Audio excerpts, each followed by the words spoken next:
Welcome to the Ottawa Press Corps, journalists, broadcasters, and all of you who work hard to bring current news and varied opinion to the Canadian public. I'm Rod Taylor, National Leader of the Christian Heritage Party of Canada, one of Canada's 16 registered federal parties. The Christian Heritage Party has long been known for our commitment to the protection of innocent human life,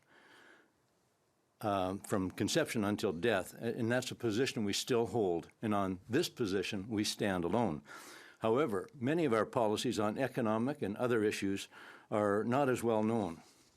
We believe they are also critical to the growth and stability of Canada, and in fact they are inextricably entwined with issues of morality and social values. As a starting point for this discussion, we point to the opening statement of Canada's Charter of Rights and Freedoms, which posits Canada's founding principles as recognizing the supremacy of God and the rule of law.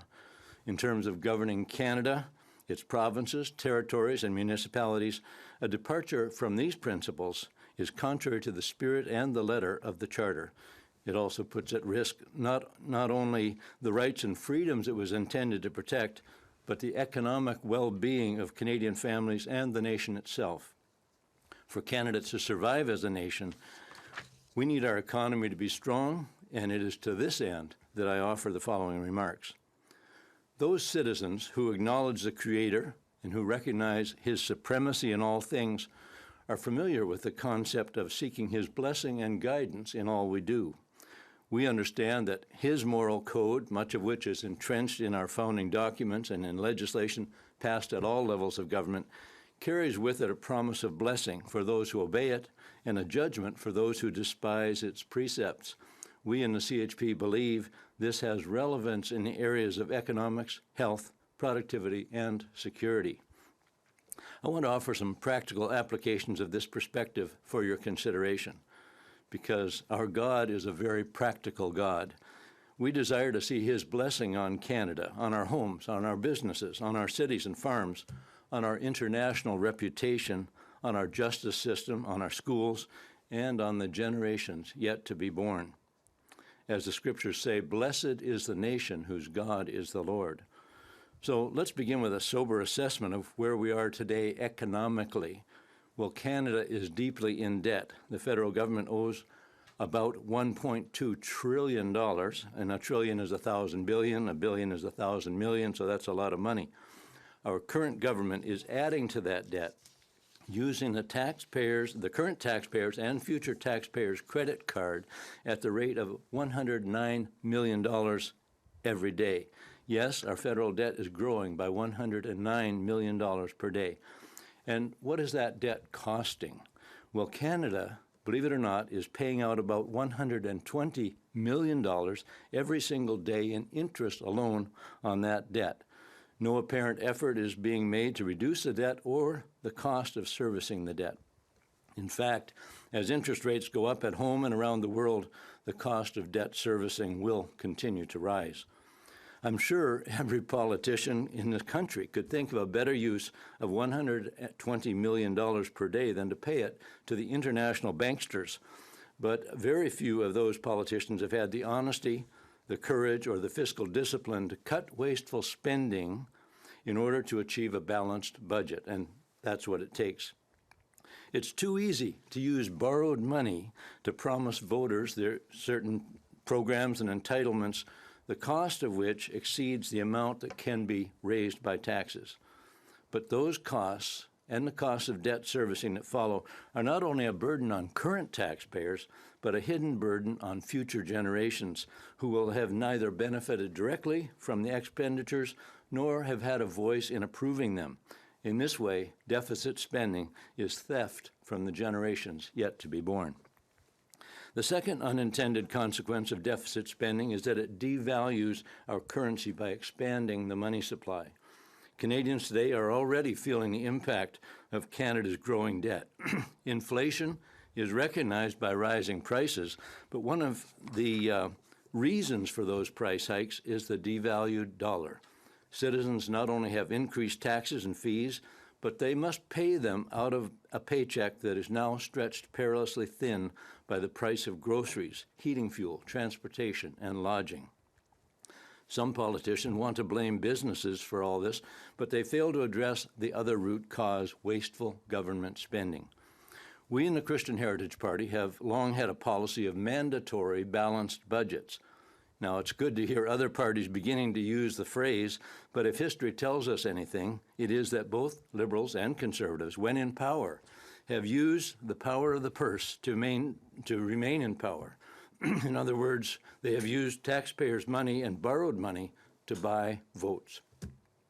While the current government has set a new record for irresponsible and reckless spending, doubling the federal debt in 8 short years, the previous Conservative government of Mr. Harper, while promising during successive election periods to return to balanced budgets, still added nearly $150 billion to the national debt. The Bible advises against debt and certainly against failing to pay back one's debt. It says the borrower is servant to the lender.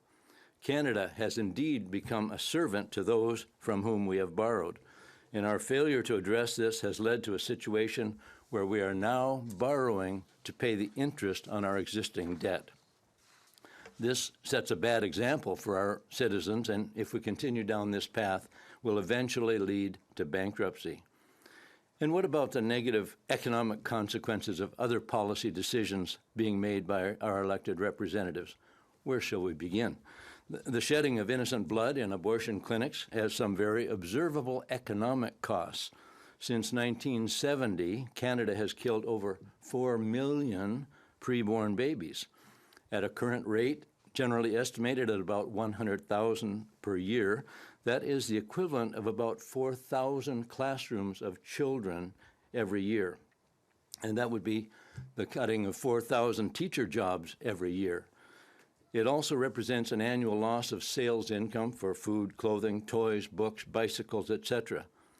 That number also represents the loss of 4 million Canadian workers who would today be building houses, programming computers, performing surgery, and growing crops. In addition, many studies have shown a significant increase in breast cancer rates among women who terminate a first pregnancy, and even a slight increase in breast cancer adds incremental cost to our medical system. Now, the Liberals think that they can replace those 4 million missing children by mass immigration, but the strategy is failing. The costs of caring for this huge number of immigrants who need housing, health care, language training, and other government services cannot be compared to the incremental cost, the gradual addition of infants and toddlers through natural birth within Canadian families.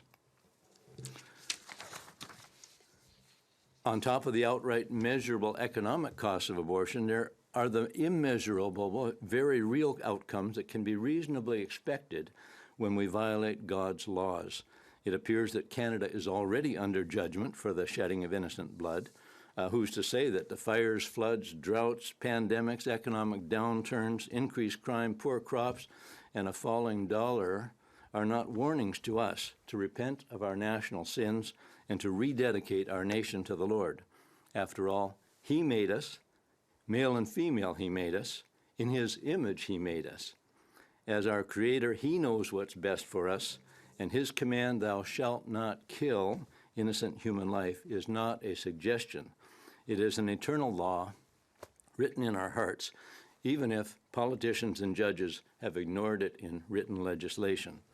So what other social patterns have we adopted as a nation that violate the spirit and the letter of God's will revealed in Holy Scriptures? Well, God tells us, as His children, to honor your father and mother, that you may live long on the earth. If we want Canadian children to have long, happy, and productive lives, we should be encouraging them to respect their parents. This is a good exercise. Children who honor and obey their parents are more likely to honor and respect police officers and others as they grow into adults. They are less likely to be involved in crime or to go to jail. Today, however, we have public educators, politicians, and education ministers telling children not to talk with their parents about the gender ideology being imposed on them in public schools. They are encouraged to change their names, pronouns, and in some cases even to begin taking puberty-blocking drugs without informing or involving their parents in those big decisions. The setting up of barriers of communication within families and the recruitment of young people as LGBTQ activists without their parents' knowledge or consent has a destructive impact on these young lives.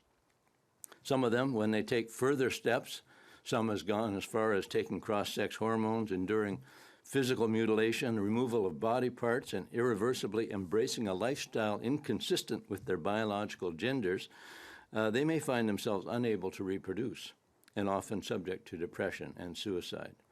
But aside from these moral considerations, there are huge economic aspects of this recent peer-conscious trend. The cost of the drugs and the surgeries are borne, again, by hardworking taxpayers. A medical system that is currently unable to meet the needs of Canada's citizens for other, less controversial procedures is now stretched to accommodate this perceived need, which many experts declare is not only unnecessary, but extremely harmful. And the final immoral behavior I wish to address is intentional dishonesty. Governments that lie about their intentions, their motives, and the results of their actions invite God's judgment on their tenure and on the jurisdictions over which God has granted them a measure of temporal authority. They also encourage deceitfulness among the people whom God has given them the privilege of leading. There's a proverb that says, when a ruler listens to lies, all his servants become wicked. Leaders ought to be shining examples of integrity and honesty. Sadly, this is not always the case. Representatives of the current federal government have lied about many things. They declared that certain pharmaceutical products were safe and effective, even when the evidence indicated otherwise. They have said that they value freedom of speech and the protection of peaceful protest when their actions proved otherwise. They have imposed unbearably harsh carbon taxes that have driven up the price of everything in Canada, claiming that it is good for the planet, while knowing that these same taxes are doing nothing to preserve the environment. They've launched a war on beef, pretending that crickets are the equivalent menu item, and in doing so, they're damaging the economy, disrupting families, and degrading our food supply. The bottom line is that governments at all levels must humble themselves and admit that they cannot spend their way out of debt. Honest politicians must tell their constituents and the voters who put them in office that they are going to cut spending dramatically, and then they must do it. They must institute mandatory balanced budgets and begin slowly and painfully to pay down the accumulated federal debt. They must end confiscatory carbon taxes. They must abandon their failed, useless, and expensive attempts to mandate vaccines, masks, and antisocial behavior. When I say antisocial, it involves a separation of Canadian citizens one from another, which we've all experienced. And they must recognize the value of every human life, acknowledge God the Creator as the source of all life, as it says in our charter, and begin treating every Canadian citizen equally under the law. Only if we return to a respectful and God-honoring society can we hope to receive the blessings of productive crops, safe streets, economic stability, justice in our courts, flourishing communities, and peaceful homes. This transition cannot be accomplished by politics alone, by economic measures, or by government edicts. This transformation can only come when the citizens of this nation, including politicians, judges, doctors, police officers, students, and teachers, acknowledge our failures and seek the forgiveness and favor of Almighty God. And for this great transformation and renewal, we in the Christian Heritage Party work, hope, and pray. Thank you very much. All right, we have no questions in the room. For people on Zoom joining us, just a reminder to use the raise hand function if you have a question. Pour les gens sur Zoom, n'oubliez pas d'utiliser la fonction main levée si vous avez une question.